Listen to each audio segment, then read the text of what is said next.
President Zelenskyy asked the United Nations to force Russia into respecting the UN Charter. The Israeli attacks are an existential threat to us, says the Lebanese ambassador to Brussels, and asks the EU to review its relations with Israel. Sweden has accused Iran of sending thousands of text messages calling for revenge attacks over the burning of the Quran. Schools in Italy launched an AI pilot project in an effort to enhance teaching. President Zelenskyy asked the United Nations to force Russia into respecting the UN Charter. He reminds nations that the war can't be paused or forgotten in his speech given to the UN Security Council. Zelenskyy adds that the war cannot end by just peace talks and that action is needed. Putin has broken so many international norms and rules that he won't stop on his own. Russia can only be forced into peace. And that is exactly what's needed, forcing Russia into peace as the sole aggressor in this war, the sole violator of the UN Charter. The Ukrainian president is expected to present his complete victory plan to Biden at the White House this week. He also plans to discuss it with presidential candidates Kamala Harris and Donald Trump. Zelenskyy previously only alluded to the plan and said it would be the foundation for any future peace negotiations with Russia. At least 3 people have died and 30 others have been injured in a Russian strike which has partially destroyed a residential building in Kharkiv. According to the mayor of Kharkiv, the building was undergoing repairs after a previous strike and was nearly ready for winter. Footage shows the extent of the damage on the large apartment block with a collapsed central section. Officials said on Telegram that the strike was a glide bomb attack and people remain trapped under the rubble as rescue operations are ongoing. Ukrainian officials said the strike came as Ukrainian troops engaged in hand-to-hand combat as they drove Russian forces out of a huge processing plant in the town of Vovchansk, in Ukraine's northeast, that had been occupied for 4 months.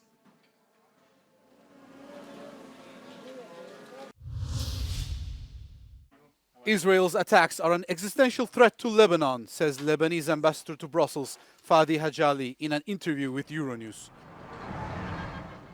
Over 500 people died in 2 days of bombing, while the international community fears an escalation of the conflict across the entire Middle Eastern region.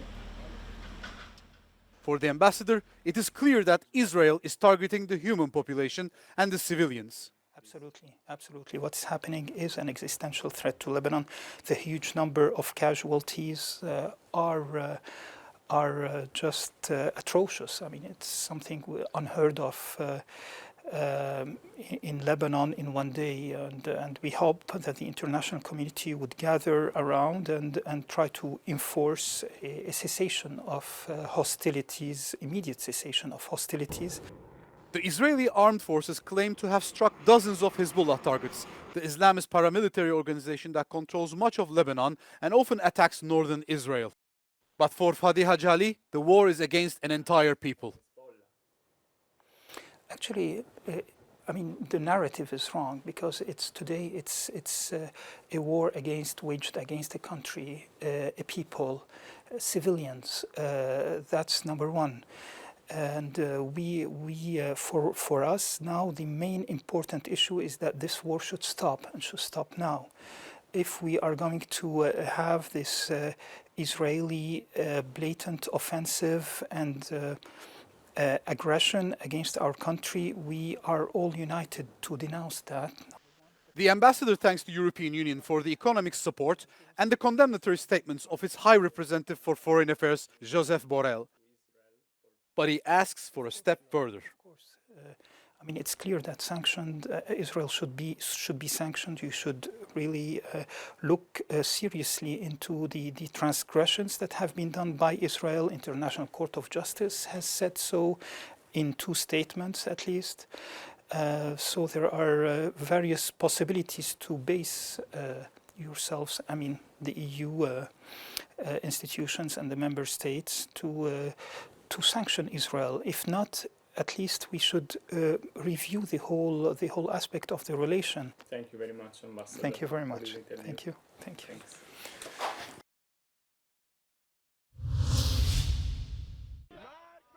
Swedish authorities accuse Iran of spreading text messages that led to violent protests after the burning of the Quran in 2023 by a handful of anti-Islam activists. Officials in Stockholm claimed that Iran's paramilitary Revolutionary Guard carried out a data breach of a major Swedish SMS provider and have accused Iran of being responsible for around 15,000 text messages. Iranian authorities have not commented on Sweden's accusations.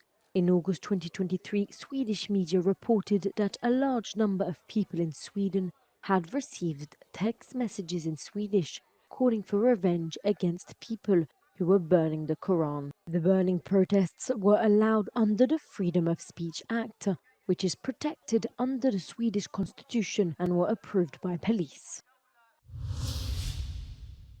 Videos of Greek Coast Guard boats violating Turkish territorial waters and approaching all the way to mainland in 2 different dates are captured by Turkish citizens and posted online. The first footage shows a Greek Coast Guard boat approaching Akyarlar beach of the Bodrum Peninsula in the city of Muğla. The Greek soldiers seem to be in pursuit of a Zodiac with a person in it who is believed to be an illegal migrant. Greek soldiers stop less than 100 meters before land and turn back.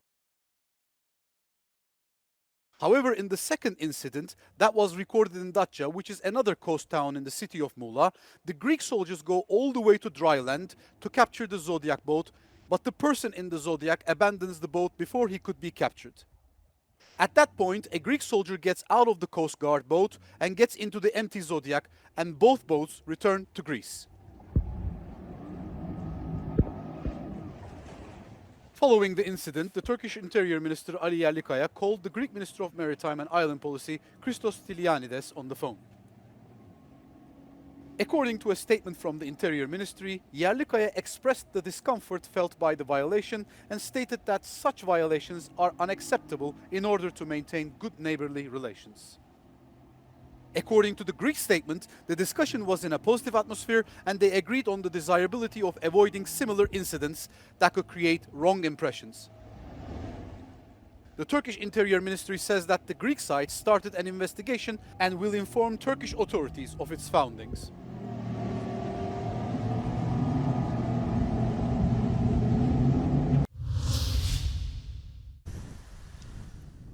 Kosovo's Prime Minister Albin Kurti demands Serbia to hand over 45 indicted Serbian militants. They were charged for their alleged involvement in last year's attack that killed a Kosovan policeman. The Prime Minister also unveiled the street sign of a road in Banjska in northern Kosovo, which has been named after the police officer. Siledžija koji žele rat na Kosovu I Balkanu neće biti mesta na Kosovu. U Srbiji ne znam, ali oni na Kosovu neće šetati. Kurti says Serbia must be held responsible and accuses them of trying to annex part of Kosovo. He claims the paramilitary group was orchestrated and financed from Serbia, but Serbia says the gunmen acted on their own. Only 3 people have been arrested, while others are at large. The European Union and the United States condemned the attack and have called on Serbia to hand over the gunmen.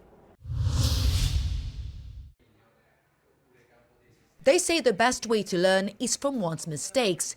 The headmaster of this high school in Rome told us that the belief convinced him to introduce the use of AI to enhance teaching. Not only that, but he believes such tool can also help reduce dropout rates. Italy is among the first EU countries to have launched a pilot project to begin this year, introducing the use of AI in 15 schools across 4 regions. L'intelligenza artificiale non si limita a dire ok, questo è un errore, ma come dire, indica al ragazzo quale tematiche deve approfondire, non solo, ma rispetto a quelle tematiche fornisce dei contenuti che possono aiutare appunto I ragazzi a individuare il punto debole nel loro processo d'apprendimento. In this school, only fourth-year students will be involved in the trial. Using an online platform, they can improve their learning both in class and while doing homework. We asked one of the teachers involved in the project how it will work. Una classe sarà di controllo di test e un'altra sperimenterà questo sistema. La classe di controllo è importante perché farà una didattica di tipo tradizionale e servirà proprio per confrontare i risultati. Students welcome the initiative. Credo che noi siamo tutti cresciuti con l'AI e con lo sviluppo molto forte dell'AI e ci troviamo in un momento in cui lo utilizziamo tutti, ma siamo anche ancora consapevoli del fatto che ci siano delle problematiche, delle incertezze sulle informazioni che dà certe volte l'AI. I professori ormai si sono anche loro resi conto che noi ne facciamo uso e quindi va regolato sicuramente. Initially, the program will be tested for a limited time with the hope that it can be extended. Parte quest'anno questa sperimentazione su 15 istituti nazionali, durerà 2 anni, sicuramente essendo un progetto sperimentale sarà soggetto poi a valutazioni successive. Visto il trend di attenzione verso l'intelligenza artificiale, immagino già facilmente che si estenderà a tutte le scuole. Italy's education minister said one of the goals of using AI in schools is to bridge the gap between supply and demand in the labour market. Giorgia Orlandi for Euronews in Rome.